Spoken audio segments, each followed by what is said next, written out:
All right, so this video is going to talk about a book that should have been written decades ago.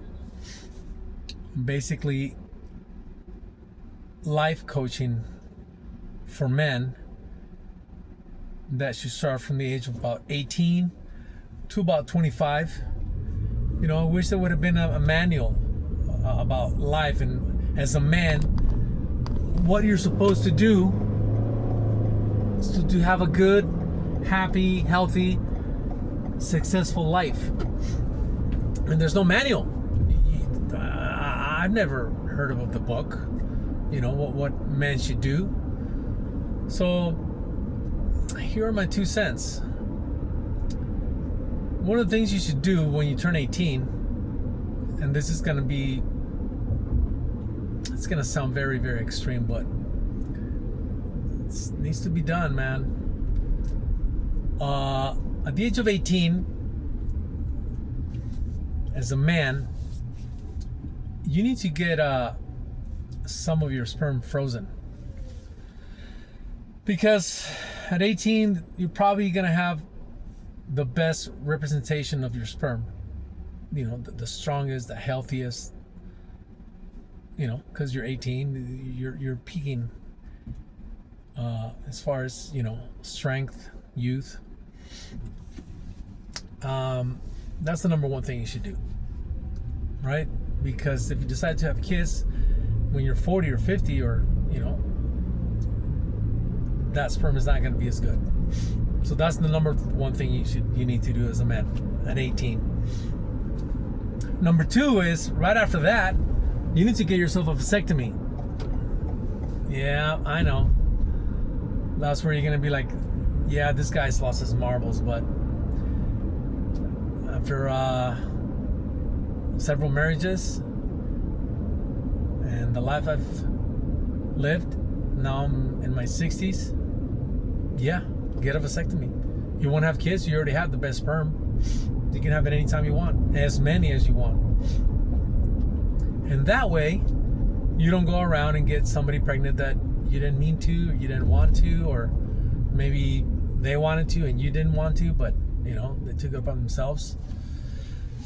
And as a man, we don't get pregnant, so we don't have to worry about getting pregnant ourselves, but we have to worry about getting them pregnant. So that's the number 2 thing you should do right there. Get a vasectomy after you already frozen some of those popsicles. And again, whenever you feel like having a kid in the future, you got like 2 million volunteers. You can have as many as you want. So that's the number 2 thing. So the number 3rd is that you start making some money in your mid-20s, maybe 30s. Maybe you buy yourself a nice car, maybe a house. Whatever you buy that's worth real money, like a house, to give you one example, expensive jewelry. It could be a $30,000 gold watch. I don't know. Whatever you're into. Classic cars. The list is endless. Whatever it is that you buy that's worth anything to you, financially, and maybe even, sensible value, whatever. You want to put that on a living trust. That's right. Living trust. So that if you decide that you want to start living with somebody, you don't even have to get married. And some stage you're married for 6 months, half your stuff is theirs, whoever that is. So get yourself a living trust. You work for it, you bought it, get yourself a living trust. That way nobody can come along and decide that they want half of everything you have. Half your house, sometimes all your house, cars. Sometimes they can take freaking close, man. Living trust. So that's number 3. Number 4, if you decide that you want to get married, God bless your heart, whatever. That's okay. I did it several times. I'm guilty. Get yourself a prenup. Even with a living trust, get yourself a prenup. I know that maybe you found the right one and you're gonna be happy for the next 100 years and everything's gonna be peaches and cream, and God bless you. If you found it, man, good for you. I tried many times. It didn't last very long. And one of them lasted over 10 years, and that wasn't very long because, you know, there goes the house and the car and everything else. So yeah, prenup. And fourth and oh no, that was a fourth. So I think this is the fifth one. The fifth one is, if you do want to have kids, you know, it's up to you. They could be a blessing, I'm sure. You already have all the sperm you're gonna need to have as many kids as you want, right? And you can have many at any time. You're not getting too old. The sperm's that's there from when you were 18, so that it's going to be as good as it gets. This is more of a suggestion more than a rule, and that is wait till you're about 40, 45. It probably sounds too old, but it's not. You know, life expectancy is about 70 years old. So if you have them at 40, let's say, well, you'll be around until they're 30.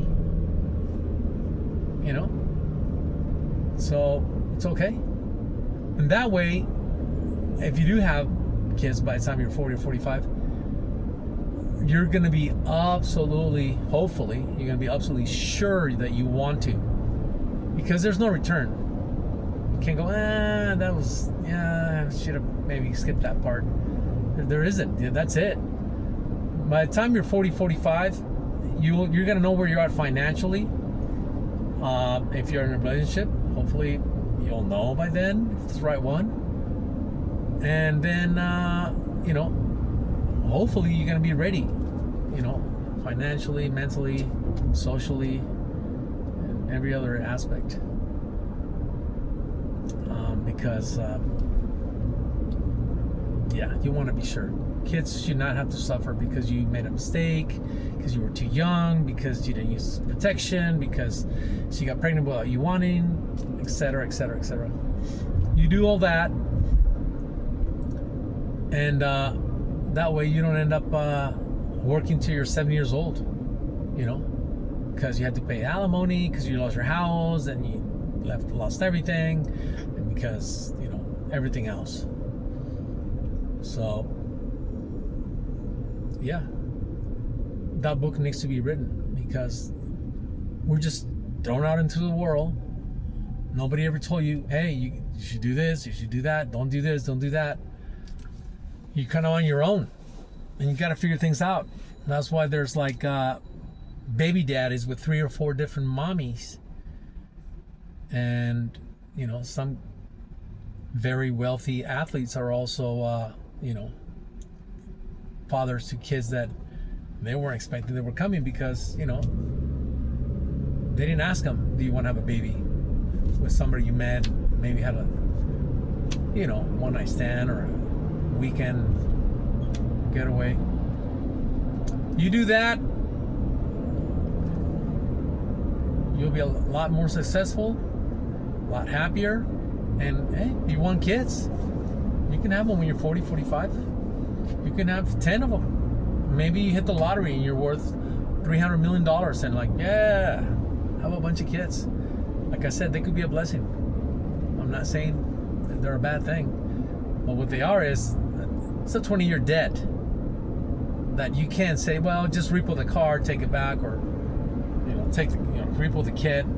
Can't handle it. Can't pay the alimony. Can't pay for the university. Can't pay for this. Can't pay for that. Or maybe you don't want to because, you know, you're that type of guy.